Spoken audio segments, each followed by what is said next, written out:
Okay, Goose Creek history in your own backyard. This tree is in Beverly, Boulder Bluff. Yes, it's real close to you, yeah. I had to, I'm going to try not to digress too much tonight because we got 300 slides and every slide gives me a story. But I kept going to the door, knocking on the door to wait for somebody to come home, and finally after my third visit he was home and I went in the back and got a picture. But that tree was part of the avenue of oaks that led from Old Monk's Corner Road, where the library is today, all the way over to Sophia Landing. They called it Sophia Swamp at that time. And that's where the main house was for Springfield Plantation. And the slave quarters were in the parking lot where the school is today, Boulder Bluff School. So it's a dynamic location. And that's history right there in your own backyard. That's one way to look at it. You see that's a 6-foot high fence right there. Gives you some perspective. Bar fights in the birth of the modern city of Goose Creek. Now, in a century, at the turn of the century, the kind of power we had was horse and mule power, and that's you can see where they were putting the sugar cane through there, and they were just twisting it out and grinding out all the sugar. Then we went to steam power, and then diesel power, and this is right here at the Mount Holly train station, which is right across from where City Hall is today, is where that Mount Holly station was. And then nuclear power at the Naval Weapons Station. The Naval Weapons Station joined the city of Goose Creek in 1980 and pushed the boundaries of the city all the way halfway out across the Cooper River. So that was significant. The city of Goose Creek was really just formed around two railroad stations. The Otranto and the Mount Holly Railroad depots connected 4 miles of track through the eastern section of the St. James Goose Creek Parish where the city of Goose Creek incorporated in 1961. The rail stations featured a few European American homes that composed the political core of the southern part of Berkeley County during the first half of the 20th century. Beyond the rail stops, hundreds of African Americans nestled near churches in separate neighborhoods. And I've talked to folks that were very old and word had passed down. There was never an African American employed at any of the general stores, any at the post office, at the rail stop. The only one I could find was an African American boy that worked on the grounds around MC Cannon's store, which is near the Otranto. So that they went through a lot of effort to keep the races separate. There's the old map, and this is where, Otranto and Mount Holly Station. This is where the Goose Creek emerged, right here, the Goose Creek City. Mount Holly Census District. There was no such thing as a Goose Creek Census District. It was called Mount Holly. Mount Holly was the only resemblance of an identity in this area. The African American families, the rail stop plans, hunting clubs, and a few timber companies defined the several loosely connected areas that collectively compose the Mount Holly Census District. And this is, I have not been able to find a photograph of the railway station, but I get little bits and pieces of it, so I'll be able to show that to you. There's a train coming in to the Mount Holly station, and this is Mrs. Lejeune. Gertrude Lejeune was her name. Her and her husband bought Medway Plantation. Her husband died at a young age, shortly after World War II, but she survived to be over 100 years old, and I was blessed to be able to interview her 3 times. And the last time she was in a wheelchair and she could hardly move, but I called and asked, and she said, and they got permission for me to go out and talk to her. And then that's one of her male escorts, the gentleman right here, these are his kids, and he's waiting for the train, and then he's in charge of the luggage and her safety. There's the Legends waiting for the train. See the church in the background. I haven't been able to find any paperwork on that church. Still looking for that. Here's Mount Holly General Store. I have all these folks' names, and I have the source of these images in the book that I wrote called Mount Holly, Goose Creek Window to the World, and you can get that book at City Hall or the Community Center. Summertime in Mount Holly. She's barefoot lady eating watermelon. I know the feeling, you know. I've done the same thing, sit in the back porch in the summertime. What did you say? Your mom? You had a picture of your mom like that. Well, that's great. Mount Holly equestrians. You know, World War II, what they call it? Rosie the Riveter, that's exactly. And the women were to step out and do things that was really out of bounds for them in the decades before. Horseback riding was one of them. Dangerfields of Mount Holly, man and his son. The Kadamas was a Japanese family. I'm going to try to tell this story briefly as I can. In 1905, missionaries brought two Japanese families to Goose Creek, and they settled in Medway Plantation to work on their rice fields. A hurricane came and blew away the rice fields, the berms and the water. And so they went ahead and they moved to the plantation next door, which was John Poppenheim's plantation. We talked about him last week. Remember, he was a guy that negotiated the surrender of Goose Creek to the Yankee forces when they came through. Well, he left his plantation there in Mount Holly, behind Walmart where it is today, and he went out to Marionton and bought that. And he adopted the young girl, and she grew up on his plantation and ended up inheriting his home that he had down in Charleston. The reason I'm saying this is that was John Poppenheim was his son of a German from Hessen from the War of Revolution, and wasn't really deep in racial anger and racial tension. He wasn't real deep in that, and so he didn't see anything wrong in taking care of and helping these Koreans and taking care of them. But they were treated horribly during World War II, and I understand that. I'm not being critical. If you went back in World War II, they wanted to try to make you hate the Japanese. But we were out there, we were dying, spending a great deal of money and a whole lot of effort, and we had to, get together in our heart and in our head and hate. And they were presented as monkeys and having fangs and doing all kinds of horrible things. And so the Kadamas were treated terribly. This is John Frederick Poppenheim. Remember I said there's history in your own backyard? After talking about him last week, because he was the highway commissioner and the only official, he was the one that had to go to the 18-mile house and surrender to the Yankees when the Yankees came through here. This is his plantation behind Walmart, and I took this picture about 3 days ago. Behind Walmart, the big Walmart. And if you walk from where I'm standing and walk all the way to the end and keep going, you'll come right smack in the middle of Walmart. That's the back of it. I don't think anybody knows this even exists, but that's his avenue, the avenue to Poppenheim's plantation. And I think that's Mr. John Poppenheim right there. They called him Little John. His daddy was here, and then his daddy sent for him. He was in England and came on his own on a ship and settled with his dad. There's Marionton Plantation off Red Bank Road. The Kadamas. I looked up, back in the old days, they had these things called phone books. I know some of your younger people don't remember that. The actual book you could get, they would deliver them to your front porch. You could look in there and look up a name. So that's how long ago it was. I looked up Kadama, and I called the Kadama, and there was Kadama still here. One of them owned the restaurant on Tailrace Canal. I didn't know that. One had died out in the lake on a fishing accident. The other one had joined the service, and he said to me, because I met him for coffee, to talk and interview him, he said that there was a huge amount of discrimination, and he was afraid because people just hated him around here. But he said huh? I think so, yeah. Do you know him? Yeah. And very impressed by him. He said his parents had a general store when the military took over the base out there. They had to move out of Marionton Plantation. And he said his parents bought a general store, and he said it was just huge, Mike. It was the biggest building I've ever seen in my life. He said, but when I went back 20 years later, he said, I was only a little guy. And he said, I went back, it was just a small little store. I didn't know any difference. But it was the Kadama's general store at Mount Holly. So you had a couple general stores there. That's the Mount Holly post office. Williams Home next to Hoggly Woggly. Who remembers the Hoggly Woggly store?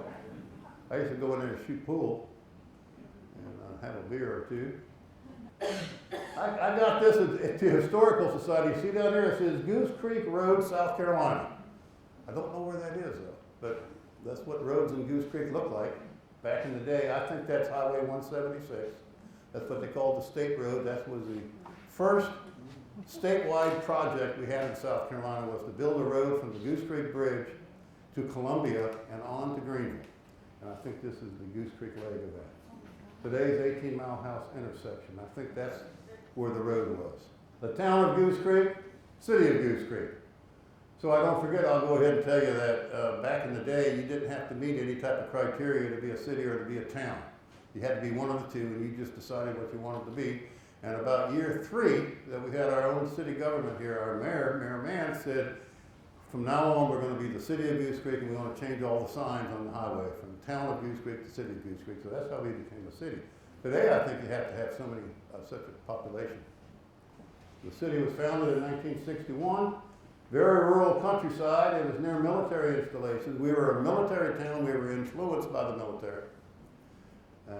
Emerging industry like Bushy Park, and we're in the path of natural expansion of Charleston. If you look at a map, you see that Charleston Peninsula. It has the Ashley River going up one side, the Cooper River going up the other. The best way to go inland is to go right straight on up the middle, and that's where Goose Creek is. And you can feel that happening to you every day when you go around Goose Creek. They've discovered us, and here they come. The dawn and promise of the 20th century. The first 50 years, we were primarily lumber companies, hunting clubs, small private farms, tenant farms, sharecrop farms, absentee land owners. One man, Langdon Cheves, owned all the land along here on this side of the railroad track, and all the way over to Mount Holly. He would get off the train at Otranto and then walk the lines, he would say. And that's what he did throughout his adult life. He would walk the lines all the way to the Mount Holly station, and then ride the train back down to Charleston to check on his farms. See those guys down there on the bottom? Look at that. I'm going to stay there for a minute. I love that picture. If you want more details about who they are and what they're doing and all that, that's in the Mount Holly book, Mount Holly Goose Creek Window to the World at City Hall. And you can see those two guys are hunting. And he looks like Al Capone, doesn't he? Isn't it something how the media and the movies and such kind of affects what you wear and how you act? He looks just like Al Capone to me. And down here on this license plate, I think it says 33, but I'm not sure. Who knows cars? Is that a 1933 automobile? Yes. Is it? Okay, well the license says 33. We don't have time to go through all of this, but this is the largest landowners near the turn of the century in the Mount Holly area. These are randomly selected black farms in 1900. I just got these off the enumeration system, census, and off of the agricultural census that they made available at that time. And I thought this was interesting. Linus Hustle and Ben Hustle. Have you ever heard of the Hustles here in Berkeley County? How about the Hussers? Yeah, the Hussers you've heard of, right? Yeah, that's what they're trying. They just wrote it wrong. Even McKelvey, they're still here. The McKelveys are in Bowen's Corner. And boy, I got a bunch of stories about that. Leroy went to Goose Creek High School. I got to know Leroy really well. I was in charge of discipline. But you know, I will digress a little bit. I gave Leroy a ride home a few times, and the road wasn't even paved down there in Bowen's Corner, going down there. And he said, Mr. Hyser, just turn right here, and you turn right there, and I'd bring him home for some reason, one or another. And then a few years ago, I wanted to write the history of Bowen's Corner, so I went down there to find, to get oriented, and lo and behold, there was Leroy McKelvey's house still there. It was a cinder block house, painted yellow, I think it was yellow. And I went to the door and knocked on the door, and the lady came to the door, and you know what she said to me? She said, Mr. Heitzler? That was great. She remembered me from school. That was Leroy's little sister. And Leroy was down in Charleston working. So we began to work on the history of Bowen's Corner, and there's a book available for Bowen's Corner also. Bowen's Corner, Refuge on the Water's Edge is the name of the book. And you recognize any other names? Richard Myers, down here. One of my favorite stories.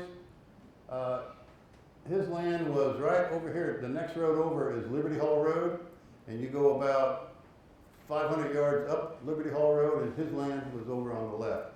They bought their land from a Mrs. Austin, who was a widow, and it was a miracle because no white person would sell land to black folks, but they did. And on the census reports in 1870, they were Dick and Peggy Myers. And then 20 years later, they were Richard and Margaret Myers. And both were literate. At first, both were illiterate, and they were both literate. So there you can see the progress that was being made.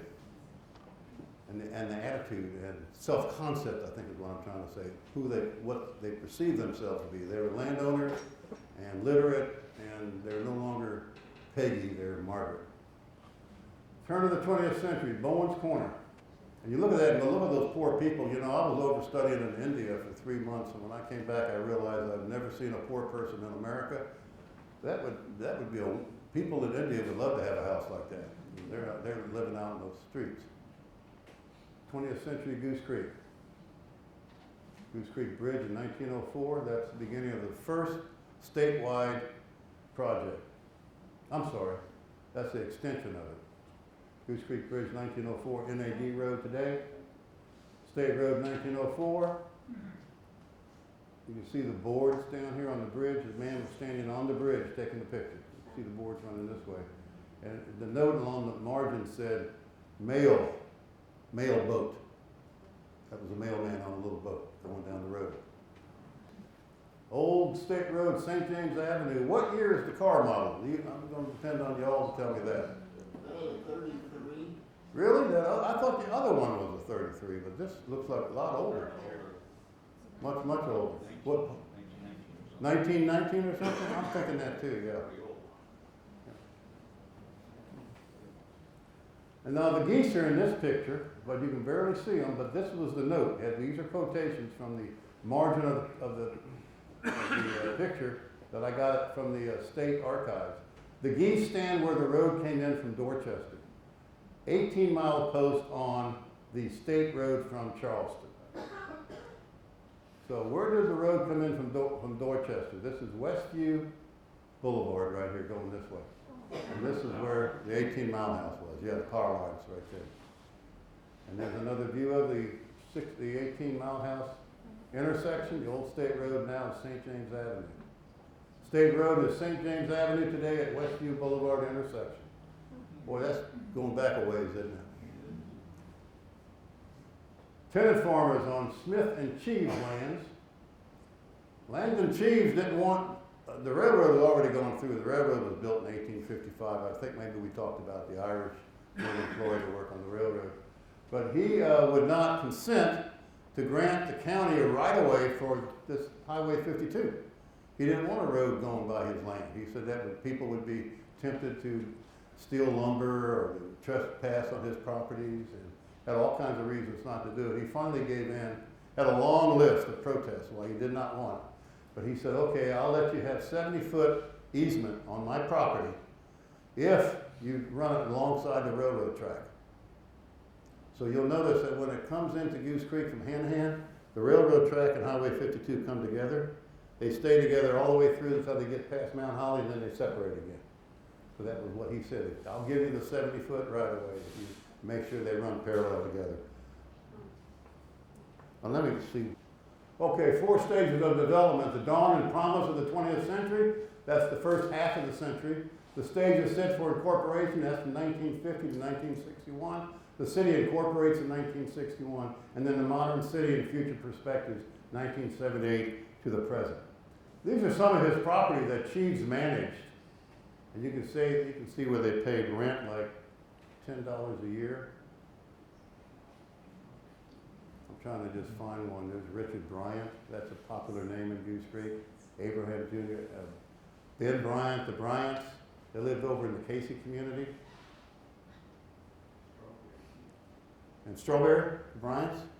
Yes. That's what I was trying to say. Bryants lived in Strawberry. That's right. John Bryant. He died this year. And I love writing, I just love putting this together because he had just a box load of notes that he had made as the supervisor of the land. He was collecting the rent. 1 nephew, 1 niece residing with the family, 2 grandsons residing with the family. Harry Brown left in 1911. All these little notes. Abraham Frazier died in 1914. His niece lived with the family. She married Richard Bryant. Boy, I should have shown him all these things. Female head of household with 6 daughters and 1 nephew. That was Minda Harley. John Jenkins died in 1915, a great loss, a good man. And then Julius Myers, any of these names, Washington Myers, James Nelson, these are kind of names that resonate with me. Martha McKelvey, female head of the household with 5 sons and 1 daughter. I would not have guessed that they would have been a McKelvey on this list. And married Abraham Bryant. Julius Myers took her house in 1914. Abraham Bryant lived at the entrance to what's Foxborough today. You know where the old park used to be, and I think there's a restaurant being built there now. That road right there, that's where his farm was. And this is just an old hand-drawn map. If you have any questions, holler them out, because I'm going to keep moving. Segregation was profound. The whites owned and controlled the rail stops. Blacks formed small isolated settlements beyond the rail stops. Bowen's Corner. It was beautiful, but none of those bridges were there. There was no bridge going over Goose Creek at that time. So if you wanted to get out of Bowen's Corner, you had to walk 4 miles down to MC Cannon's store, which was next to the bridge. So it was isolated, and because it was isolated, it had its own church and school, and scattered farms families remained sequestered from mainstream society. As late as 1950, there was no telephones or radios in Bowen's Corner, and the few ways out offered little incentive to leave. I got most of this information from folks that lived in Bowen's Corner, and then when they were 14 or 15, they went to New York to live with relatives in New York. They had their careers up there as bus drivers or sanitation workers and doing different things. And then when they retired, they came back to Bowen's Corner, which was a very hefty retirement program. You could take that New York money and come down here and really we could go somewhere with it. So I had the opportunity to talk to, I say a lot, I'm thinking 3 guys that I knew. Yes, ma'am. Where was Bowen's Corner? You haven't said that. Where is it? Yeah. Okay, I'm sorry. Bowen's Corner is, you know where St. James Estates is? Yeah. It's between St. James Estates and the waterway of Goose Creek. Okay. And if you stand in Yeaman's Hall and look across the Goose Creek waterway, you can see Bowen's Corner. Thank you for asking me. Pardon me? Foster Creek Road is the road that takes us there to it, yes. Okay. And I was going to say something else that was brilliant too, and I can't remember what it was. I can't remember stuff anymore, you know? It was really cool.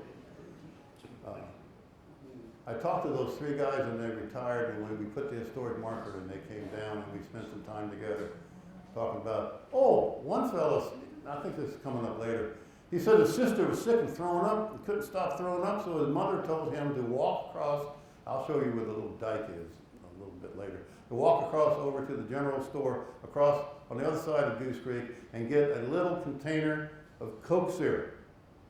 Makes sense. They'll take care of upset stomach, bring it home. And he gave her the money for it, and he came home and said, Mama, they won't sell me any Coke syrup because it's against the law to sell Coke to African American people. Did you know that? I didn't know that either, except I asked some friends of mine, who is the African American county councilman? Pinckney. Yeah, I asked him about it. He said, oh yeah. He said, I couldn't buy Coke till about 1960. They wouldn't sell it. Coca-Cola was off limits to black folks.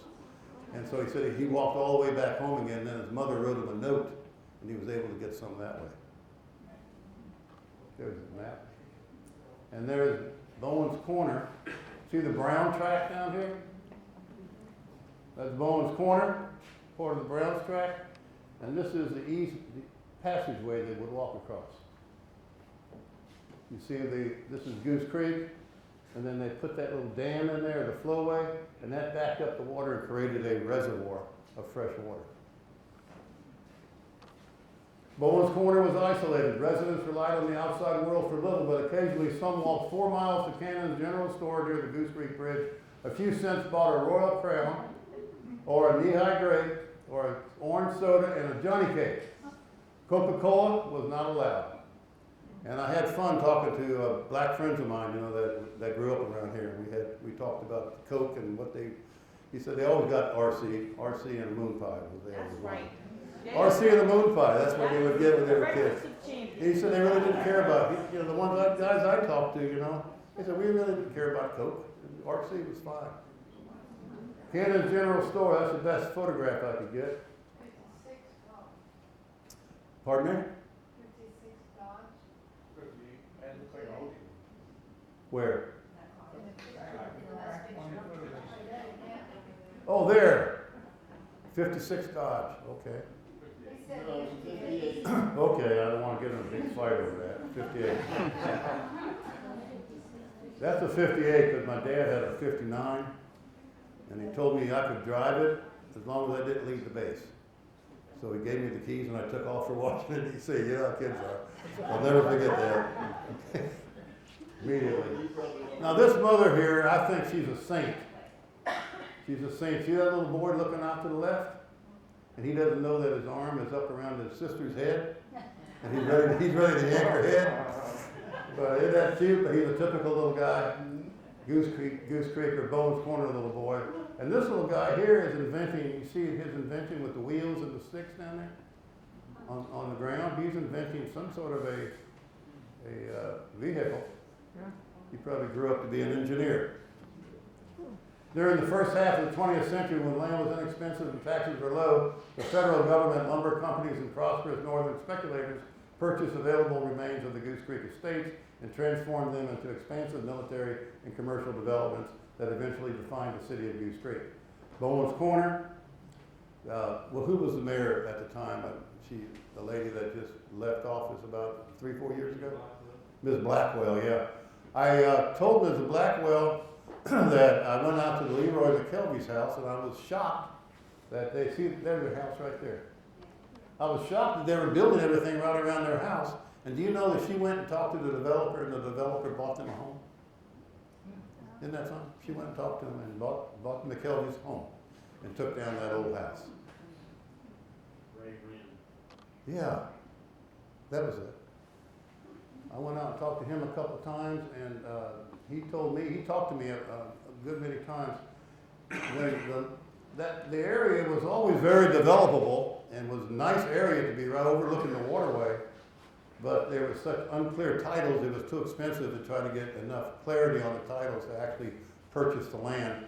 But as the years went by, the land became more and more and more valuable, and it became so valuable it was worth it. He had people flying all over the U.S.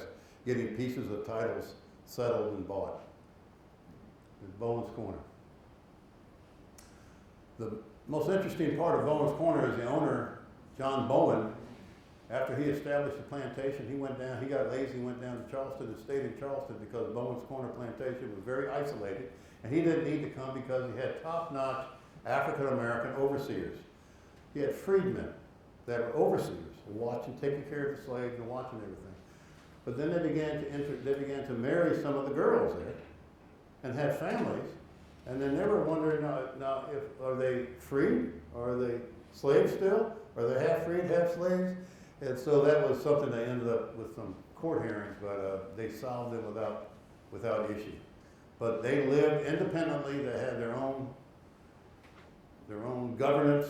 They had their own ways of doing things at Bowen's Corner. And they didn't rely on the outside world for anything. They had their own food, and they had everything they needed.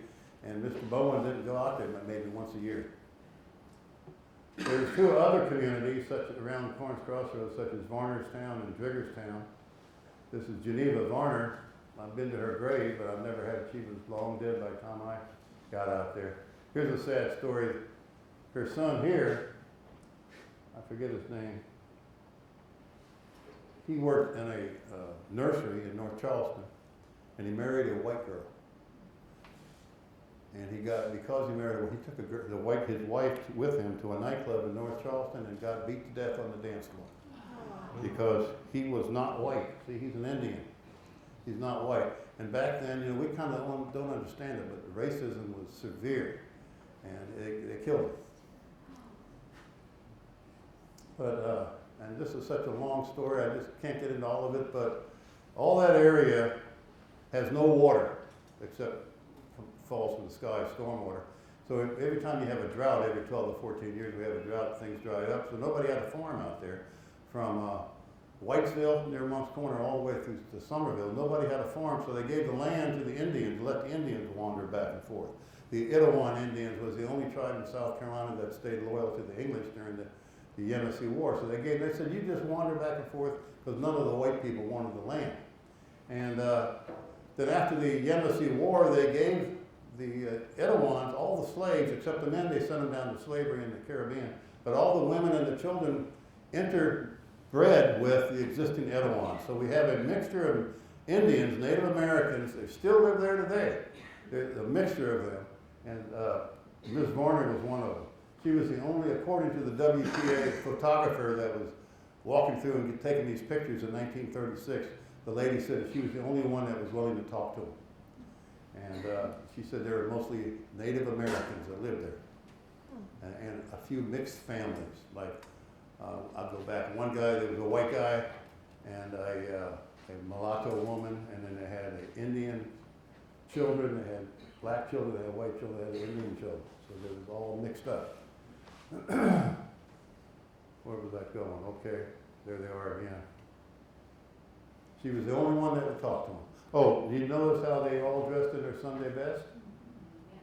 They got shoes on, and they got their little outfits on. And she's got her coat on. A fur collar. A fur collar. You know, she hollered at them and told them to go in there and get cleaned up and dressed up. Ladies don't take our pictures. So.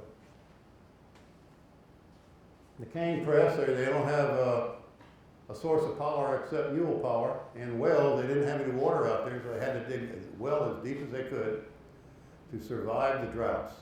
You know, we have plenty of water here in Berkeley County. It's just great until you have a drought and everything dies. So you had to have a reliable source of water. I went through dozens of plats through that area. There's not a single stream, not a single creek, not a single pond, natural. The only way they describe water is by pipe, by drains, and by, I forget the terms. I can't remember stuff anymore. But it's just temporary. It's just where water will flow through, but there's no constant source of water in that area. Runs, they call them runs, drains, and ditches. But there is no creeks, there's no streams, there's no rivers, there's no, in that area. Big difference. There's a white family, according to the folks that was touring with me over there, they said that's where white family worked, because I showed them that picture.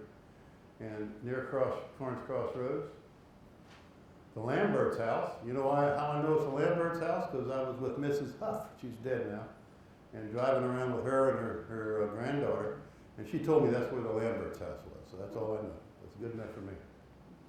And Mr. Henry S. Richardson, after he was from Massachusetts. His father invented Vicks Vapor Rub and made a lot of money out of it. And his son was a salesman and was selling that and became very wealthy. And he purchased Mount Holly Plantation. Now it wasn't a plantation anymore, but he called it Mount Holly Plantation, and lived there for quite a while. It was just a pretty simple house, and I think that this is him right here. Has anybody ever heard of Henry Richardson? He was the personality in Goose Creek in the 1930s and 40s. Much of the land was hunted, and celebrities such as Bing Crosby enjoyed the remote recreation. The Otranto Hunting and Game Preservation Club, the Goose Creek Hunting Club, Medway, Pine Grove Hunting Preserve, Marrington, and Cedar Hill Hunting. Susie Jenkins, I got this picture from a family. She sent it into the school where I was a principal. She said, this is a picture of my grandmother, and from working at Liberty Hall Plantation. And I had a hard time finding pictures of African Americans. There were very few people took photographs back in the day, and especially African Americans didn't have the technology. They didn't have the cameras. And then these folks worked at Marrington Plantation. You can see he had riding boots on and what do you call them, jodhpurs? Billy Sunday, he was a radio preacher, and so that was really hoi polloi to be on the radio and do anything back then. He was a popular radio preacher. Billy Sunday. John Watson, one of my favorite people, he was the sexton at the St. James Goose Creek Church. He also served as a hunting guide for the Goose Creek Hunting Club. And his job among taking care of the church, here he is with his uniform on, the St. James Goose Creek Church. He lived in a house. One of his jobs was to go around and deliver bushels of peas to some of the sharecroppers and the people renting the farmlands, and people that own the land, because you were not allowed to just hunt on people's property unless you gave them a bushel of peas. If you gave them a bushel of peas, then you were allowed to hunt on their property. So that's what one of his jobs was, to deliver the peas, and he had a whole itinerary, a whole inventory of the places where he took it and how many bushels he had delivered and such. Interesting research.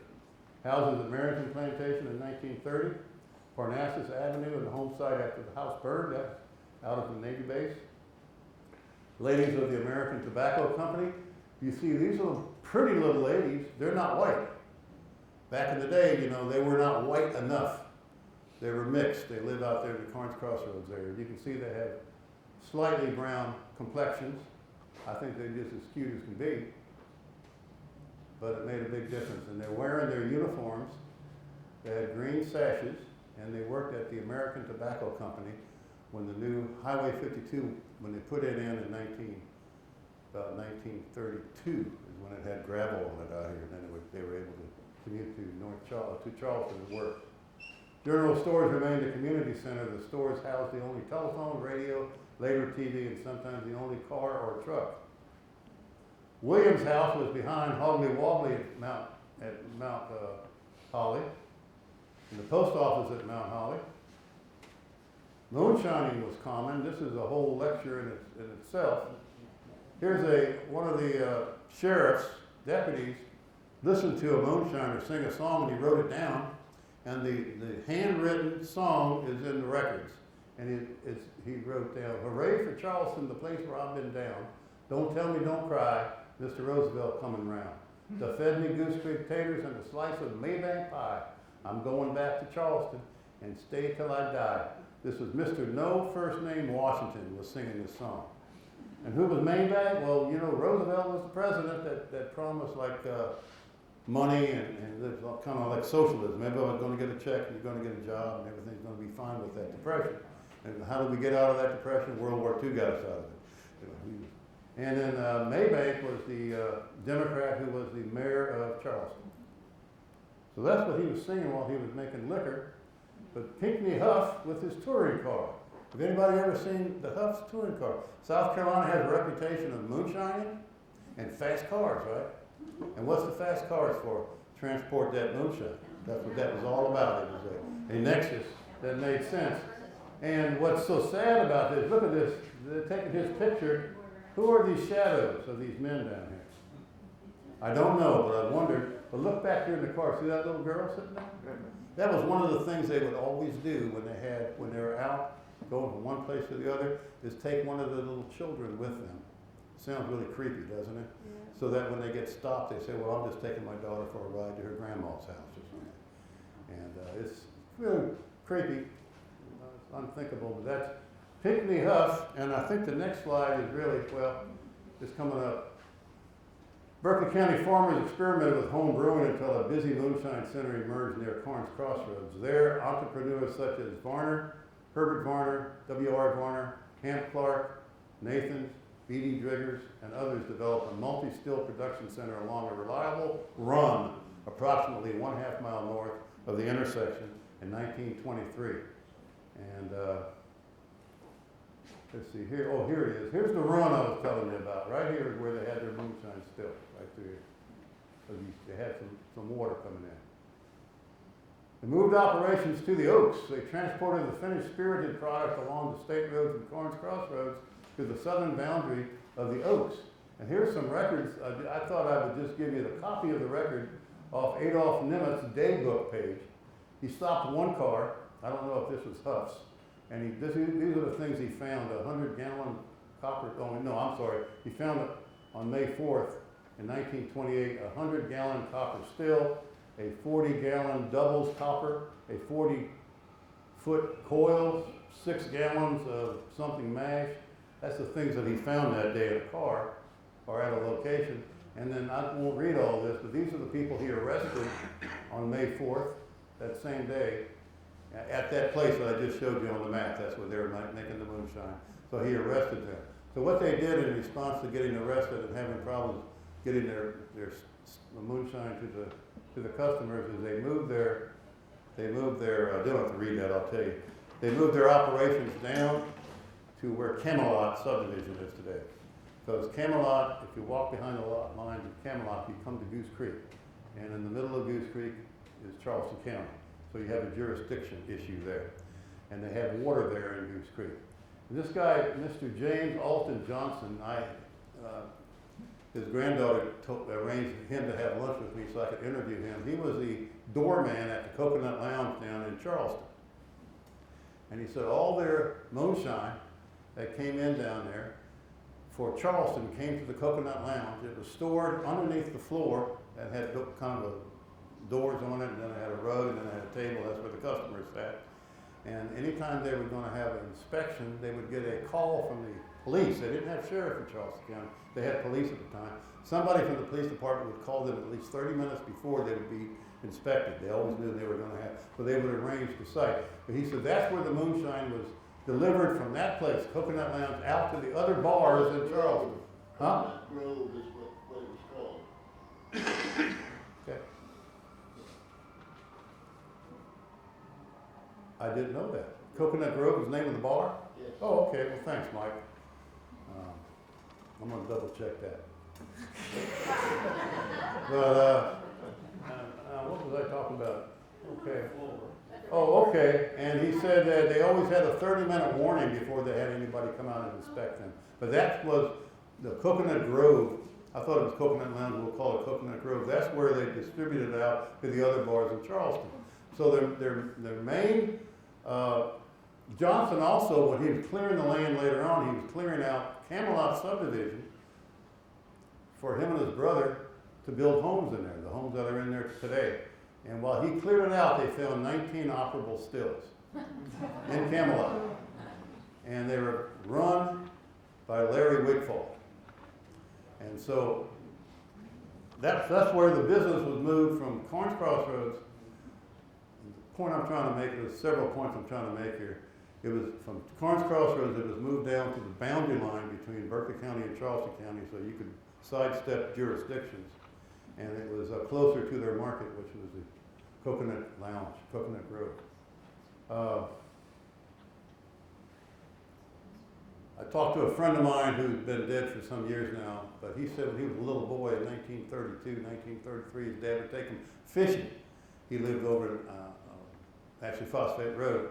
He'd come up the road, Highway 52, which just had gravel on it in the early 30s. They would come up Highway 52, coming up into Goose Creek, and he said his father always said, okay, we're here. Keep an eye out, watch for the cops. This is a speed trap. And so they would look for the cop. He said often he would see the sheriff sitting back there, the sheriff deputy sitting back, pulled back off the road where Camelot is today. Well, there wasn't any City of Goose Creek. That was 30 years before there was City of Goose Creek. So who was providing this speed trap business? They weren't trapping speeders. What they were doing was transporting the moonshine down to the Coconut Lounge. Now, you might say, well, that's not fair to accuse these sheriff deputies of transporting moonshine. So I got a second opinion. I interviewed Mr. Mosley, who lived on Pond Road, on Liberty Hall Road. Pond Road goes off Liberty Hall Road, and that's where his still was. His entire life, he had a career as a moonshiner. He lived to be 104 years old. I interviewed him too, and he told me, he said, I would put the moonshine, the jars in a box, a wooden box. I'd go and carry it. He'd open up his trunk. I'd put it in there. He'd give me the money and go. I said, where did he go with that? Where did he take it? He said, I don't know. I never asked him. It wasn't important to him. And it was interesting because his daughter, his granddaughter told me that he would be willing to talk to me, but he can't remember anything unless I bring him an envelope of beech nut chewing tobacco. So he would always put that in, and he'd start chewing, and then he'd start talking. And he said the cop would open up the trunk, he'd put in the box of jars, they'd close the trunk, and he'd go. And he said he did that his entire life. And that's where the pond is today, Pond Road. You know where that is? Yeah. I'm not going to ask anything. That's been a trouble area for a long time. Okay, you know that? Okay. Yes. Was that after Prohibition was over or before Prohibition was over? I mean, because they were at moonshine in the 50s, right? Yes. It was before, during, and after. Really, well, that's true. I never knew the deputy. They probably still run. From back in that day, our sheriff is writing a book on law enforcement in Berkeley County, so you're coming across a lot of the same stuff I am. Okay. I won't say it, but I never did. You tell me later. It seems like I got family here. Okay. Okay, I'm trying to move ahead quickly. This was the first house that was built and sold in Camelot. The image shows Cannon store in the U.S. Post Office in 1961. The Cannon family property sat at the mouth of the Avenue of Oaks within sight of the Goose Creek Bridge. Land for the magistrate office near the house was conveyed in 1964. M.C. Cannon served as a magistrate in the Goose Creek area and looked out for the bootleggers. That's a quote. M.C. Cannon purchased large amounts of sugar and mason jar items used for distilling. Now, do you know where he bought that? He didn't buy sugar. He would buy 10, 12 bags of sugar at a time, but he wouldn't buy it from his family general store. He would go out to where we're going to go tomorrow, we'll pass this place when we go to the chapel site tomorrow. He would go out to Rozier's general store and buy the sugar. Jim Rozier told me that. Jim said he was 14, 15, 16 years old and not quite driving yet, but he said Mr. Cannon would come and buy sugar from his dad. Now he didn't want anybody, because see, back in the day, you didn't necessarily have to have cash. You'd go to the store and you'd get the stuff you wanted, and then they kept a record of who was buying what, and then you'd pay later on. Well, he didn't want any record to show that he was buying sugar, because that was very suspicious. That's what the Maiden Ring sign was. There's Rozier's store, here's James Rozier, the young man, and his little brother's still with us, but his mom and dad and James are gone now. Rozier's general stores were multiple purposes. The closest doctor was in Monk's Corner, and the store had the phone. One doctor recalled, "Doctor, come quickly. Poppy is after us with his gun again." You could count on Mr. Rozier day or night. Mr. Bryant told me that in 2006. He grew up there. He said you could always count on Mr. Rozier. If you had an emergency, he'd pick you up like an ambulance and drive you to the doctor. And there's his store today. I just pulled over about a week ago and took that picture. There they are again. Tomorrow, there's Mount Holly. Tomorrow we're going to go on up Old Highway 52 and go to the chapel site, which is right in here. I was the only white boy in Goose Creek. He told me that. He told me that. Did anybody else, did he tell you that? Yeah. Goose Creek, they didn't know where Goose Creek was. It wasn't even on the census. But he said where he lived and where his store was, he was the only white boy there. Times were changing. Langus Chiefs granted 75-foot right-of-way for the state highway in 1922. A 22-mile tunnel flowed water to the Goose Creek Reservoir. The Commission of Public Works in 1917 purchased the Goose Creek Reservoir and a pumping station from the Charleston Light and Water Company for $1.3 million. City Council formed the Commissioners of Public Works of the City of Charleston to operate the city's water system. CPW, now known as Charleston Water System, was born. And it's essential, it's important, and Ross Hanahan, that his name is associated with the city of Hanahan. He was the chairman from 1917 to 1923. They've dug a tunnel. It was 23 miles long from the Goose Creek Reservoir to the headwaters of the Edisto River to flow the water. Edisto intake structure. The reason I'm going into all this is that without this water being made available, Charleston would have been stuck and not being able to develop anymore, and there would never be a Goose Creek. We needed that water supply. 1954, the Bushy Park Reservoir, and this is how they created the reservoir. You know that little boy I said he walked to the store to buy some syrup for his mama? He walked across there, all the way to North Charleston. And I forget the name of the road there where he bought it from.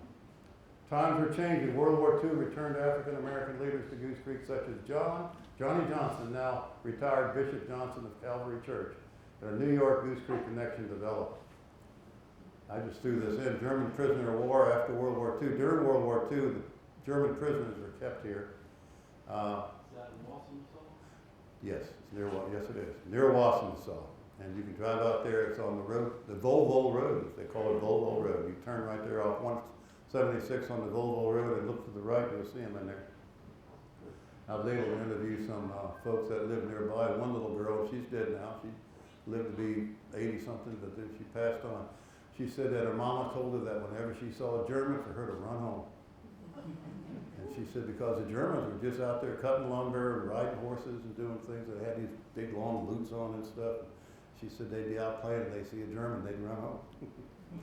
And, well, anyway, that's a whole different story there. Some of those Germans didn't go back to Germany. They found ways to stay here. Times are changing. The Supreme Court Brown versus Board of Education decision in 1954 found that segregation cannot be lawful in public places and that separate educational facilities are inherently unequal. This finding overturned the previous established law that allowed separate facilities if they were equitable. So here we are in the 1935-36 school year with Berkeley District. These are the black schools in this area, and what they call the Goose Creek, Mount Holly area. This is what they call a Negro school, but I don't know where it was. It was only listed as Negro School in St. James Parish. On the back of the building, they would have the boards left off. One board would be left off over where the chalkboard was, so that you would have light coming in. Isn't that something? Schools have come a long way. Here's the Varner School. This is for the Indian children. This is the Pine Ridge School. Pine Ridge School has an interesting, his name is Altman. What was his first name? Ron Altman? Ronnie Altman. His father was Ronald Altman too. He was the magistrate at the Carnes Crossroads for many, many, many years, and his son brought to me his father's KKK robe and hood. And he told me that, and he had a large bell that his father gave to him when his father retired and passed. And he brought it, he came from Atlanta and brought this stuff to me. And I had it, and I thought, now if I die, people are gonna think I was in the Klan, so I figured that I gave it to the museum, the Berkeley Museum has it. But what happened was they had a white school, Pine Ridge School, built there in Carnes Crossroads, right where the Myers Road intersects with College Park Road. Right there, you have some oak trees are still standing there. That's where the Pine Ridge School was. The school was dedicated for white children by a man who gave the land. He said, this is for white children only.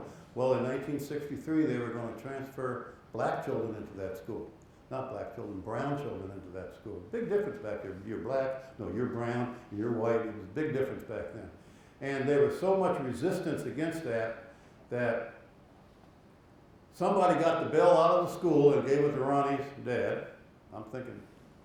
And then the KKK gathered around the building that night and burned it down to the ground. It's right across the street from the volunteer fire department, but nobody responded. And so that's how they solved that problem, with having black school emerge in their community. That's what a lot of that tension was about. So we haven't prepared a position, a place for the robe and the bell and the hood. And the robe had the 3 stripes here because his father was in charge of the KKK in that area. We haven't made a presentation in the Berkeley Museum yet, but we plan to do that. We don't have the guts to do it just yet. Some people get really angry. If you tell them the truth, they get angry. Goose Creek Elementary opened with 12 rooms in 1961. And they started in 1963 bringing brown children in, busing them in from Carnes Crossroads, the little Indian kids like we saw earlier. And they figured we'd bring the brown kids in. And then in 65, they started bringing in the black kids. They figured nobody would see and notice it. But that didn't work. So separate but equal, they had 80%. They decided we're going to build a new school and a separate school for the black children. It was like 80% of the voters voted yes. But they didn't want black children and white kids to mix. So they voted to build a school. And this is a renovation of the old school with Hal Hall. Today it's Hal Hall School of the Arts. It still cannot serve that community. It just doesn't fit well. Highway 52 created a nexus near the ancient commercial centers. The highway divided the Oaks Plantation. The highway paralleled the railroad track. The highway created a commercial triangle near the 17, 18, and 19-mile house locations. The stage is set for a town.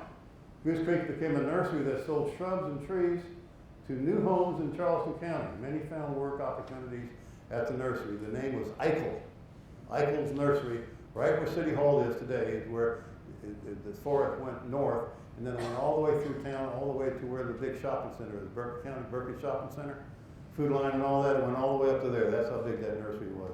Today you can see Eichel's subdivision in North Charleston. Anyway, they moved out of here once the land got too expensive. But it was a big nursery. And besides the nursery was a general store where the races would mix. One person, Ms. Vermel Watson, a friend of mine, we worked together, she said I would go to Miss Gowder and get a sweet roll and an RC. She was a black lady. She had to have an RC. We would always go to the store after working at the nursery. That's Loretta Parsons told me that.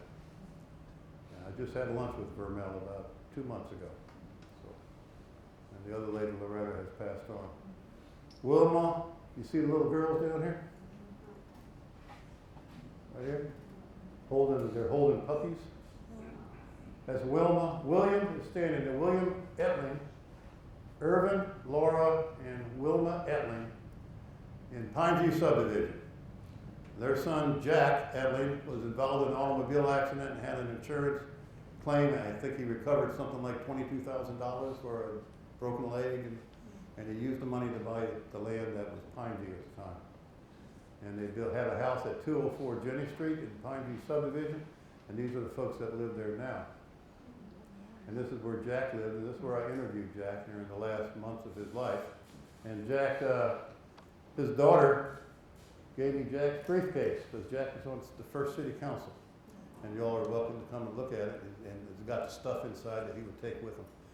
There wasn't I guess I'm getting ahead of myself, but there was not one high school diploma on the first city council. Neither the mayor nor the council members.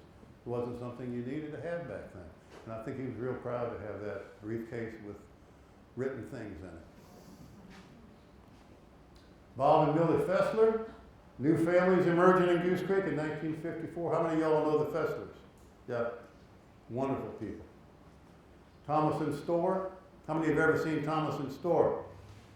Really? Anybody ever go in there and get a bologna sandwich? Because the kids that grew up, they told me, as I've interviewed around there, I had lunch with Mr. Thomason, Mr. Bunch, and Mr. Etling in July, 3 summers in a row at that, not that place, but their new place. And we would talk about the place. But he would make you a sandwich. There's no such thing as fast food, but you could get a bologna sandwich there. And he would cut it, and cut it as thick as you wanted, but of course they would add another nickel if you cut it a little thicker. And also they had a parrot there that cussed. So the kids said they loved to go to Thomason's store because the parrot would be cussing, and they would get a bologna sandwich. That's just life was simple. What'd you say, Mike? That was where the new car wash is. Yeah, right there. Well, for some reason I can't get.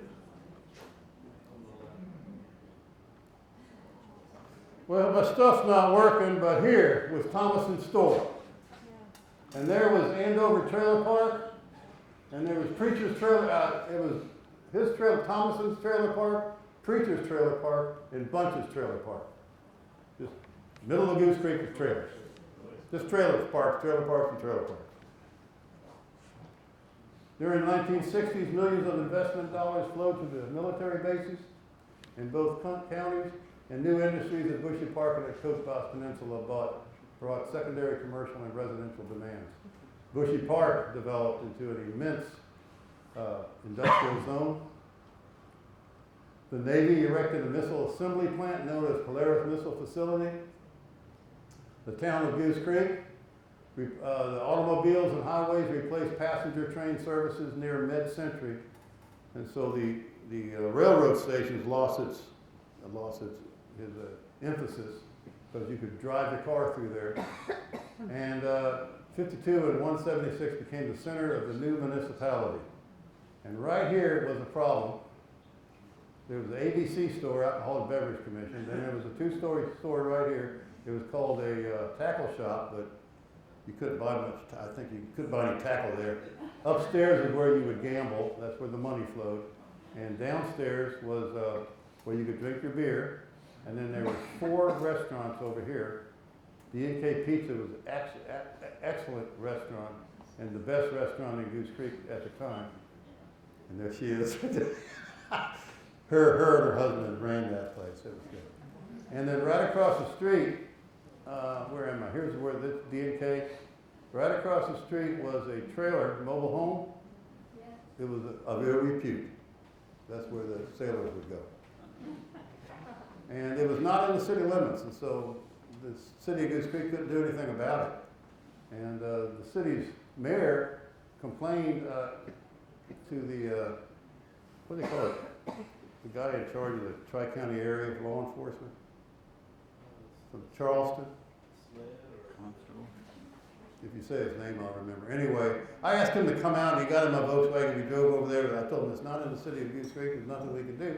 But there's an adult bookstore right there. So we walked through there. I had been through there before, and I said, man, we can't have an adult bookstore right here in the middle of our town. There's a church down there, and school buses going by. He went through there, and he said, Mike, I'll take care of this. And within about 2 weeks, it was closed.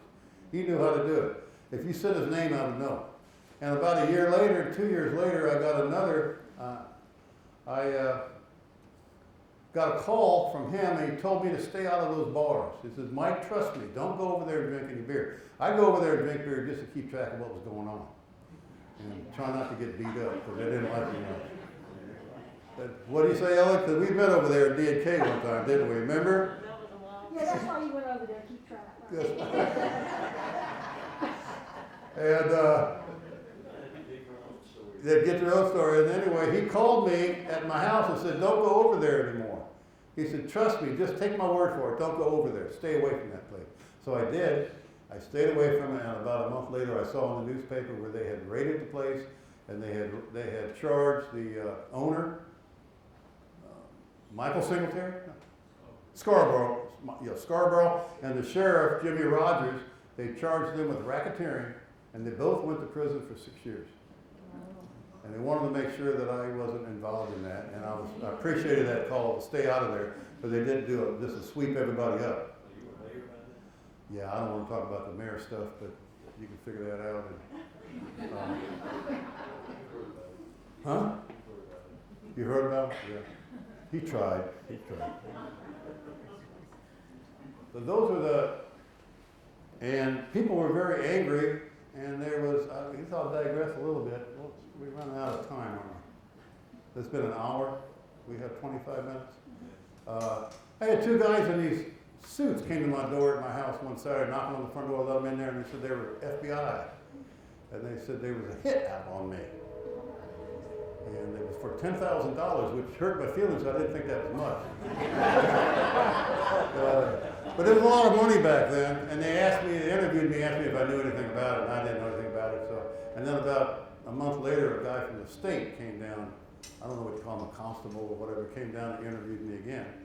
And I didn't know anything about a hit, but there was a hit out on me because I was interfering with that issue. And you notice now that everything in that triangle now has been annexed to the city of Goose Creek, except the yellow building. And every time we could, the city would buy another restaurant, tear it down, take out the parking, and wait for the right time to buy the next restaurant, tear it down. And we did that until we had that whole section in the city limits. Problems loomed. Haphazard construction and poorly planned subdivisions resulted when community leadership failed to emerge during the 1950s. Year by year, the conditions worsened, resulting in foul-tasting well water, sewage spillage from unreliable septic tanks, clustered roadsides, snarled right-of-ways, and no sign of relief. The arriving families were stunned to find no police, no firefighters, no emergency personnel, nor sanitation workers, and worse, they found no one in charge. This was a town of outsiders. We came from all over the place, which meant we were probably the best there was because we had vision, we had courage, we knew we could do it, we were willing to work, willing to take opportunities, take a chance, and we had faith in ourselves. We came from all over the place and ended up building Goose Creek, but it started building so fast that the sewer and the water couldn't take care of the needs. And we had little restaurants starting to pump up. And finally, thank goodness, 7 men stepped forward and joined and formed the city of Goose Creek. One man was Hilton Waring Bunch, superintendent of nearby Medway Plantation. He purchased 10 acres of land for a mobile home park at the intersection of State Highway 176 and 52. Him and Jack Etling were building houses, and J.B. Brown and Lonnie Holland and Edgar Neese, Roger Anderson, and Edgar Bernard arrived from Charleston seeking country homes. These men pooled their talents to explore solutions to the worsening situation and concluded that the establishment of a town was the only way to garner resources needed to bring order to the chaos.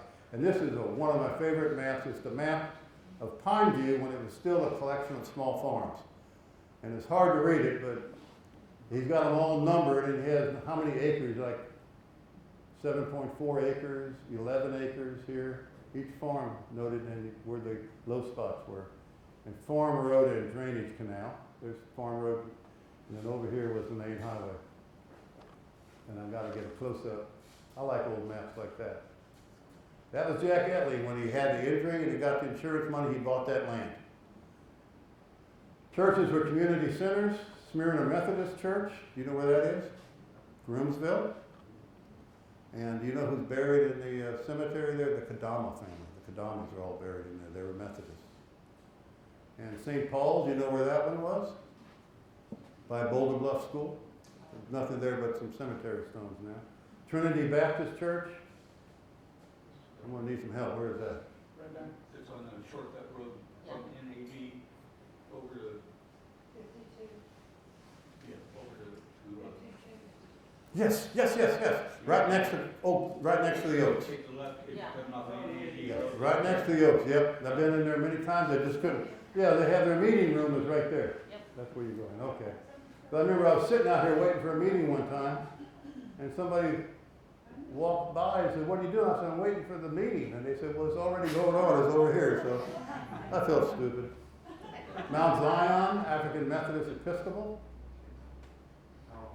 And I think, yes, Hal Hall Road, and I think that is the oldest African-American church in the in South Carolina.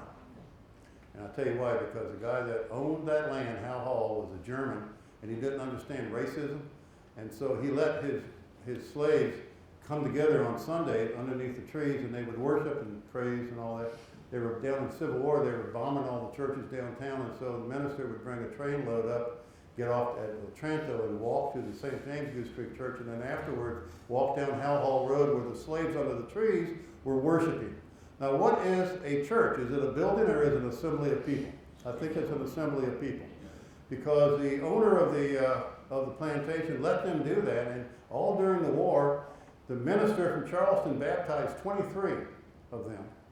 And after the war was over, he divided his land into 13 parcels, sold 2 parcels to white people along that was there in the Sedgefield area, and 11 of them to black people, black men and women that had the small farms on Hal Hall Road. And so Vidal, Thomas Vidal was his name, and it seems like the Germans, like Pappenheim too, with the Japanese, it seems like the Germans didn't have that deep-rooted fear of other races that other folks did. Except when the war started and they were killing all the Jews, so let's not get into that. Casey United Methodist Church, beautiful church right next to where the library is today. And the churches provided political platforms. Here's the Pineview Baptist Church, and that's where the early leaders of the Goose Creek City emerged. The first mayor, Mr. Bunch, is standing right back here with his bride. This is Mr. Etling, not Jack, but his younger brother. I don't see Jack in here. Where's Francis that? Etling is right here. Where was that church at? Okay, the church is right. This is the Goose Creek Baptist Church today. The church sat right here. Thanks for asking. I was ready for you. Well, this is much better, isn't it? These are the restaurants,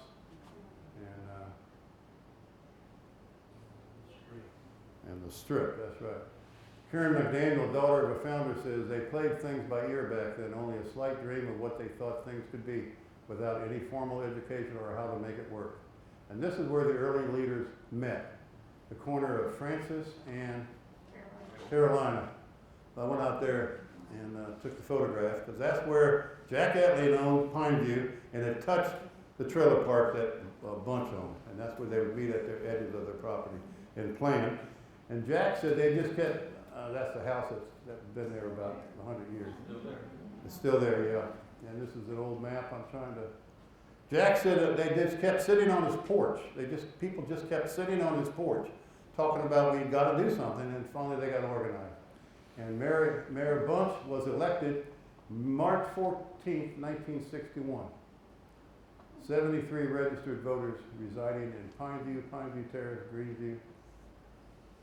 Not a big election. The name Goose Creek topped the polls, and he was the president at the time, 1961. Baseball, Dairy Queen, the hairdo, safety patrols, Walt Disney, hi-fi tape recorders, Liz Taylor. This was going on in 1961, and Runaway by Del Shannon, #1 Billboard song. Who would like to sing that to us? Why are you laughing? I'm serious. I'm a walking in the rain. Tears are falling and I feel the pain. Wishing I was here with you. Never mind, I forgot the rest of it. Del Shannon, 1961. Mayor Bunch immediately addressed some of the nagging concerns during the first meeting council. He decided that the rules of order would require a 2/3 majority to pass a motion. Not a majority, but a 2/3. It was going to be solid leadership. That a maximum of 40 mil property tax would be ordained. No more than that, and a 25 mile per hour speed would be the limit in residential zones. Although he had no authority, did he, Chief? I mean, Sheriff, he had no authority over that. He didn't know. And sanitation law would be would curtail illegal dumping. So fair zoning, we're still trying to figure out what's fair in this town. Also, the council decided to write a fair zoning ordinance at a later date that would control haphazard construction and bring some order to the spreading suburbs. That was in 1961. 20 years later, there was still no zoning ordinance. There is, of course, after that. The first elected and appointed officials served from April 6, 1961 to April 1962. And there they are. And I have Jack Etley's briefcase right here that he took to the meetings with him. There was not a high school diploma on that first city council. They're all workers, and they all had wives, and all their wives stayed home and took care of the family, took care of the kids, and took care of the house. That's the way things were. They wanted safe neighborhoods, they wanted good schools, and they wanted recreation for the kids. That was in their minutes. I went back and read the early minutes. The minutes from the first couple of years, they talked about recreation and safe neighborhoods. That's what they wanted. Is there any particular reason why it was just a year? No, I don't know. I can find out, but I can't remember that. I think it's in that book there on Goose Creek. Why it's just 1 year? Because these all were elected, there was an election elected, so. Yeah. Mayor, council, 4 council members, and then the others were not elected. Jack Etley was an early municipal leader. They just kept sitting on my porch. I've seen this place grow from woods to a town. I can tell just by looking. And he's a great guy. Oh, here it is, his briefcase, and these are some of the things that was in his briefcase. The old map that I showed you earlier, the municipal government, S.E. Feckles letters requesting this and that. And we're laughing, some of the folks that have been here for a while, we laughed at Feckles was quite a character.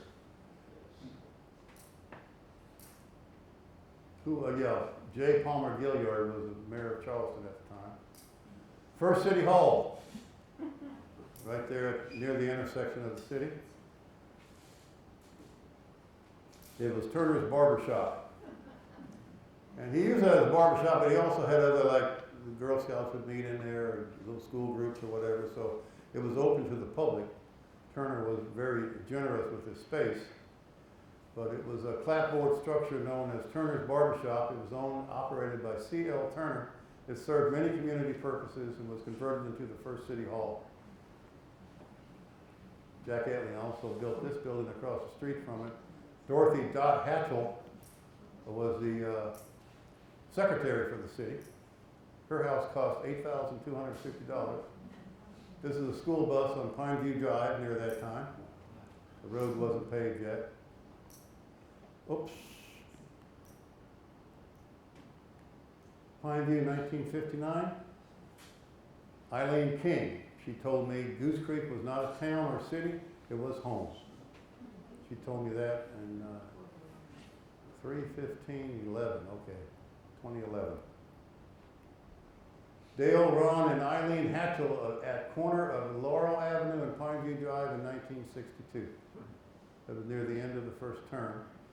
Town council members divided their attention between managing the fledgling police and fire departments, providing for proper runoff drainage, and finding money to pay for it all. And this is, the court was right here. This was the police department. This was City Hall. We were so excited when we got windows put in the front. There's no windows. This was an old laundromat, and they had holes in the walls that had been patched up where the hose, the vents all went through there, yeah. So we had this, we were in pretty good shape. We had windows there, and we had the police department back here. Barry Calvert, who became our first principal at Goose Creek High School. He coached the first community football team. I know some of these guys are still here. Automobile Association in 1964, when Goose Creek was singled out by the American Automobile Association as one of 38 places in the United States where motorists should exercise extreme caution because of the likely chance of getting a traffic ticket. Now, Sheriff, what do you think? I think it came from that reputation of the sheriff deputies sitting right next to the road and running the moonshine back and forth through the Coconut Lounge, Coconut Grove Lounge. But do you think that the local government was speed trapping? I think initially it was because they needed revenue from what I'm saying from my father. Uh-huh. And, Oh. you know, when he became the chief of police, he was instructed to try to change that. So his first year in office was to take that officer off 52 to 170. Can you hear him? He said his dad charged with stopping that. Well, good, I learned that. I didn't know that. I know that when you write a ticket, as long as I've been aware of it, when you write a ticket for speeding or running a stop sign or something in South Carolina, that you have to pay for the $100, whatever the ticket's worth, plus a certain percentage for the police academy and Mothers Against Drunk Driving and all that. And a $100 ticket costs the city $106. You got to send $106 to Columbia. So I know that the city was never in the business, when I was aware of it, was never in the business of trying to write tickets, but we lose money. So we didn't have that motivation. I think that reputation came from guys like my friend that's sitting there with his dad looking for the cops. It evolved from that. But Yes, yeah. very early on, from what I understood, it was a percentage of that money came back to the town. Gotcha. I'm not doubting that one bit. You didn't have all the other expenses that were sent to Columbia. Yes, You know, they came later on. Sure, I know, you're right, you're exactly right. And, yeah, that makes sense to me. I hadn't thought about that. Mayor Richards, that's what he hired my dad, that was one of his stipulations. Mayor Richards, when he hired the sheriff's dad for our police chief, the stipulation was to get some common sense into writing those tickets at the intersection. I know the first ticket to stop it. And the first ticket we wrote was a fight that took place there. I saw that in our records. And anyway, we've matured a little bit. Home of J.D. Brown, first police chief. Much larger problems loom. The Goose Creek Marl underneath there. If you put down if you put in a well, the water you get underneath here is sulfur water, and it stinks to high heaven. It smells like something didn't flush the toilet or something. You folks that ain't been around here for a while, you don't know what we're talking about. It really stunk. It was awful. Awful. And Speedy Felkel he owned the sewer system. He developed the sewer system. It was a horrible system. It was leaked. It was put together badly. It was engineered inappropriately. He owned the only one in South Carolina, the only private sewer system in South Carolina. The most controversial issue of the 20th century surfaced in the early 1960s with poor water and wastewater. The beginning can be traced to the construction of Forest Lawn. St. Elmo's Speedy Felkel purchased 126 acres of land in 1956 and went into the promotion and sales with Forest Lawn as his first project. And I asked him why he was called Speedy, and he said because he was real fast when he played baseball when he was a little boy. And his name is St. Elmo. So where did that name come? I never heard of St. Elmo. He said his mother was reading a novel, and the main character was named St. Elmo. She liked the name, and she called him St. Elmo. So That's, we'll always remember him. Goose Creek Fire and Water District in 1958. The South Carolina General Assembly enacted in April of '58. This special tax district was a precursor to the incorporation of the town 3 years later. Speedy up. You see the Angel Oak behind him? Yes. He owns an Angel Oak also. Yes, he did. He bought these remarkable He monument. owns stuff all over the place. Yeah, the Angel Oak and also the lighthouse in Charleston Harbor. He owned that. Yeah. I don't know why he did that, but he had something like 60 different companies under his. Huh? You can go to all the tax sales. Go to the tax sales. I got you. Nobody else wanted those things. There's Speedy. That's what he told me. He was really a smart guy, and last time I talked to him on the phone, I called him and he said he's just feeling really bad. He was in the hospital. He said, Mike, I can't talk to you right now. We'll have to talk later. And I said, okay, I'll call you in about maybe a month. He said, oh, no. He said, I ain't gonna live that long. So he had a good perception of his life, and he died about a week later. But Coastal Water Company. Gas station in town, right at the intersection. Was that D&K Pizza, here you go. That's where the guy, this is a girl from Goose Creek High, Marilyn Linder, I think is her name. And then these guys over here are teachers and coaches, and these are students, 2 students. That's Charlie. Harvey Becker, Harvey Owens, Yeah. and Charlie Davis. Davis, that's right. Yay, burger chef.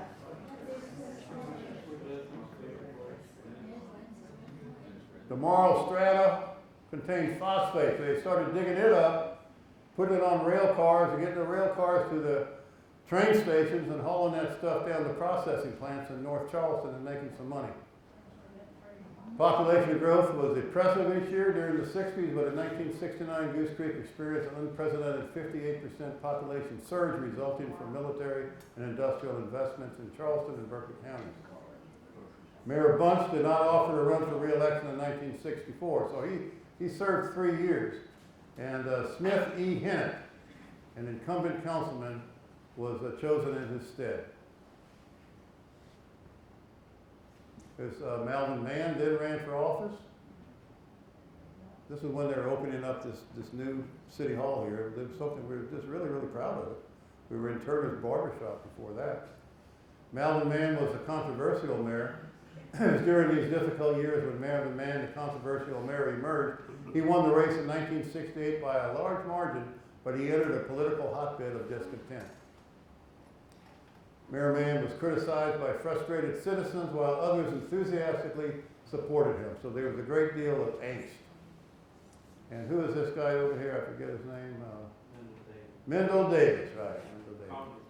Congressman Davis, Jack Etley, Councilman Infinger, our first mayor, Bunch, and Mayor Malvin Mann. They ran for office in 1972. These guys, I'll just let you take a look at them. You still see Bill Crosby around. Candidates for city council in 1972. I'm getting in a hurry, folks. And then folks were calling for the mayor to resign. He was starting to get into some problems. He got into a bar fight and had his eye knocked out. And got a lot of bad publicity, and then there was some bad language that was ended up being erased from the minutes. And that was just the way people had a lot of stress back then. But Mann led. He was a strong leader, and he went into a 3rd term, ended without a city-owned system. He did not seek re-election. His departure was temporary. He returned 2 years later with an overwhelming victory. Mann's last term as mayor was plagued with more challenges when the South Carolina Department of Health and Environmental Control declared Goose Creek a severe and urgent health hazard due to its substandard and inadequate water and sewer system. As a result, DHEC imposed a moratorium on new water and sewer taps onto the city-owned system,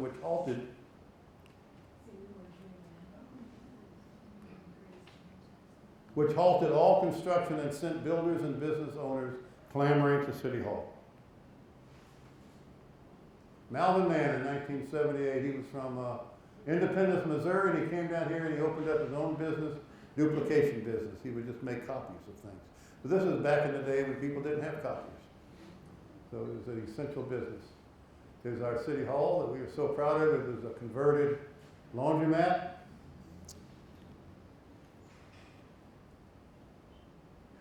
That's when we were putting the windows in there. That's where City Hall stood at one time on the corner. That's the inside of our police department. Wayne, who is this young lady right here? She went to Goose Creek. Barbara Falk. Foss. F-A-A-S. F-A-A-S. Okay, Foss, yes. She was with us her entire career. Retired just a few years ago.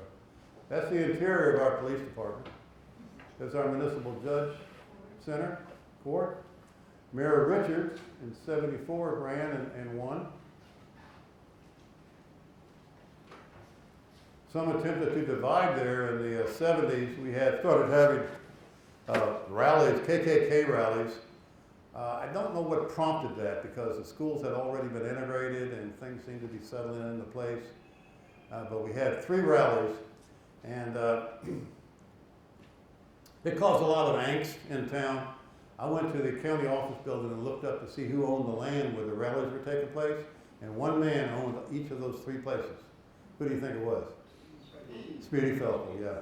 He owned it. I called Speedy and asked him, what in the blankety blank blank are you doing? The town's going nuts over these things. He said, well, I believe in free speech. And being a young, impetuous fellow, I thought that's ridiculous. But after a while, I think, well, you know, that's free speech. That is free speech. Free speech doesn't mean you say things that people like all the time. You say what you want to say. So that's what they did. That was in the field across the strip. Yes, there was one across from the strip. There was one at the entrance to Forest Lawn, and there was one at the the road going into Braymore. And there was, yeah, right there. And Circle K, that was the other one. Yeah, so there was more than 3, but I just looked up the 3 that had happened recently. And I'm not going to tell you who was in the Klan back then. That's a little bit rich. I was at the one, not as a participant, but I was in my dad's patrol car sitting on the highway monitoring it. And I mean, I was young. Yeah, I remember you back then. And I remember some kids telling me that they went, the dad got everybody in the car and they all drove down there to watch it. It was something to do, you know. They were all excited about the Klan. Didn't even know what it meant. The city bought the water and sewer system for $1.4 million in 1975. That was a sewer system. And it was eligible for federal assistance, and we acquired that. The discontent returned when Mayor Mann went back to the mayor's office when he defeated James Richards, but the wave of public displeasure was not dispelled on election day. Encouragingly, the same DHEC action also declared Goose Creek the highest priority for the Environmental Protection Agency wastewater facilities construction grants, and so we got some of that money. This is our first fire department that we were able to build in 1978, and the modern city began to emerge. That guy there ran in 1978. And then he swore in, his entire ticket went in with him. And here we are inside our council chambers, and the facilities were small and cramped while we were swearing in our new officers. And this is, this young man right here is Police Chief Solon Lewis, the father of our sheriff today. Nice looking guy. And he was my friend and I liked him very much. He was just put together the right way. Yes, ma'am? What year was that again? That was 1978, the year that we built the fire department, the first fire department in Goose Creek. Marguerite Brown, we named our municipal center with her. She was a stalwart community builder. This is our first paid fire chief, Barfield Holland. He was the first paid. These are some of our council members. Baguette Shiver, Doreen Davis, and Calvin Wood. And then here's that trailer still. Racketeering, I told that story too early. Here's the racketeering. There's the ABC, the two-story building, the restaurant's in through here. Now, this is a little strange, but I didn't mean to tell you. This is an image, a picture of the softball team in Goose Creek, the adult softball team. These guys were the movers and the shakers politically, because they would decide which mayor or which council members they wanted to vote for, and they would organize it, and you would get to the polls. And a lot of folks, when election time comes around, folks sit around the house because they just never get motivated. They would motivate the people to go vote for the people they wanted. And I can recognize a good many of these names, and most of them are dead now. But they were the behind the scenes, the movers and the shakers politically. The new community center was built on Old Monk's Corner Road. Bill Crosby was the chairman. The city tore that down about 2 years ago, but they have plans for a real nice play area to go in and a nice park. Joyce Odom with the Goose Creek Gazette helped us appreciate ourselves. That's our first newspaper. She wrote in 1980, "The wonder of Goose Creek for me lies not only in its vitality and location, but in its people. We've come from everywhere. We've chosen this place as ours. We are from every state and many foreign countries. Our accent and drawls and clipped brogues blend together, and we quickly learn to appreciate the differences in each other." And isn't that the truth? And I love this. She said, somebody said that since she's gotten to Goose Creek, she received the only obscene phone call in which she had to ask the fellow 3 times what he said. I thought that was hilarious. That was in her newspaper. She wrote that in her newspaper. And there's our sheriff, and he was a young man with his father and Chief Greenberg. Reuben Greenberg. Hey, you got hair. I'm just going to pause there for a while. Let's see, we've been here an hour and a half? Been here 2 hours. 2 hours? No, hour and a half. Started at 6:30, okay. There's our police chief, Chief Becker in 1986. This is our police department. And then here they are again, look at those guys. They're a bunch of clowns, you know. Look at, there's a chief over here with the old, doing the thing. They're like loving each other. They're goofy. I love those guys. And then Chief Ranella. We were growing, trying to grow, keep up with our municipality. Hurricane Hugo, we were, because the facilities in Goose Creek had been recently built, most stuff was underground, and so Hurricane Hugo didn't do the same kind of damage here as they did in North Charleston and other places. So we had electricity, and people came here to do their shopping, flooded our town, so we had to really open up a lot of emergency facilities to accommodate everybody. St. James Avenue in 1990, Public Works facility was built about that time. That's right over there. And the first of 3 water tanks. You know, we take water for granted, but you can't have anything without water. We have a lot of water, it's good pressure, it comes from a reliable source, the lake system, and it's very, very inexpensive, isn't it? Yeah. And it tastes good. You don't have to go buy bottled water. I just drove around and took pictures of water tanks because I got nothing else to do. And then we got this nice trails in town with a city with grants. And as mayor, I don't know how to do anything. I was a school principal, but I could cut ribbons. So there's we got to do hiker biker trail, and then talking about, this is going to scare you, but not anymore. See, we formed the Santee Cooper Regional Water Authority. We were selling water, providing water to Somerville, Monk's Corner, Berkeley County, and all of Goose Creek. And who do you think was the chairman of the board for 15 years? That guy right there. I didn't know anything about water. I just kind of faked it for 15 years. But I could cut that ribbon. There we are, cutting the ribbon to the Lake Moultrie Regional Water Authority. I remember scratching my head and go, I don't know what these guys are talking about. Here we are in our old city hall with our city clerk and our city administrator who was with us for 37 years, and our finance director, our police chief, fire chief, director of public works, Councilman Gondolfo and Joe Danning and Mark Phillips and Sam Bennett.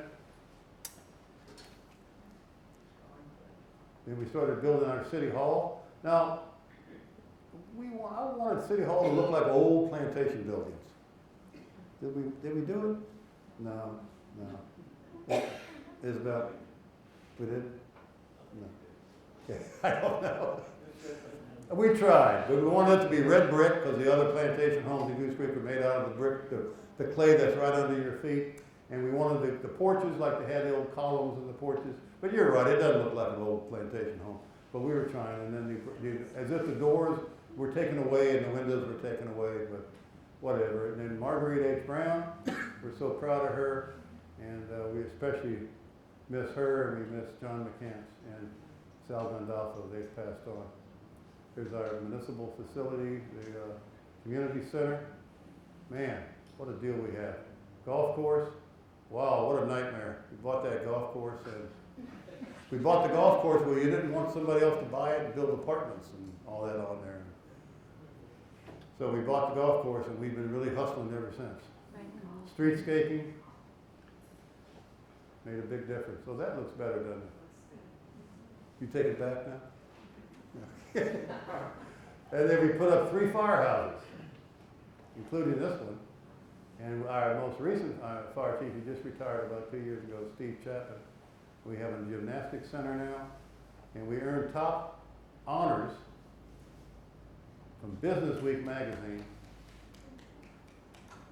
And we were voted the best place to raise kids in South Carolina. And that's what our founding fathers wanted. We wanted Goose Creek to be a safe place to raise kids, good schools, and good recreation. So they got it. These are the nieces from our first mayor, Mayor Hilton Waring Bunch, grandnieces. This is kind of an old picture. Maybe it's 10 years old now, but these are our city leaders at that time, our council. City of Goose Creek, 1961. The city is rooted in 340 years of history that defines the people, name, and place. So we talked in these last 7 lectures. We started off talking about deerskins and native slaves, missionaries and sinners. Who knows his name? James Moore. Remember how bad he was? And rice and riches, war and rail, leaders and builders, Hilton Waring Bunch, Joyce Odom, and there we are all together. We are birds of a feather. Goose Creek history in our own backyard. Folks, we went over some, I'm sorry about that, but that's 100 years, and that's a hard time to get 100 years crushed together like that. But I felt so lucky to accidentally come to Goose Creek, South Carolina, for God's sake. What in the world is that? Came by accident over 50 years ago, and I'm still exploring. I'm still learning how to love this place in many, many different ways. So it's great. Now tomorrow. Mayor, what exactly was the story for why you came? Okay, I'll answer that in just a minute, but I don't want to forget this. Tomorrow at noon, I will be parked right out here. Tomorrow at noon. If you want to go to the St. James Goose Creek Chapel of Ease, not the church, but the chapel. What? Oh, just tell them to stay home. And I'm going to stay there till about 12:15, and then I'm going to leave. You can ride with me until I fill up, and then you can follow me, and I'll take you right to it. It's about 4 miles. Now, sir, what was your question? What was the story behind why you came? Oh, why I came here? Well, I graduated from Kailua High School in Hawaii because my dad was in the Marine Corps and he was in Vietnam. And after I graduated from Kailua High School in Hawaii, I went to the University of Hawaii because I didn't want to get drafted. But you're safe if you're in college. I'm telling you the truth. So I got out of college in less than 3 years, and then what am I going to do? My family had moved here, so I came to this place, but I didn't know where else to go. And when I got here, my dad retired and I went to Missouri, and I just stayed at Goose Creek High School. And met some wonderful people. Raise your hand, let people see you. Goose Creek High. These are my babies. These are my babies. These are 2 of my babies from Goose Creek High School. I was their teacher and assistant principal. Just so proud I still know you. Wonderful. Okay, we'll do this again in about 2 years. Thank you so much. You flatter me by taking time out of your schedule to come up here and do this. And I have a feeling we're going to have a real good story to tell in 2 years. So, thank you.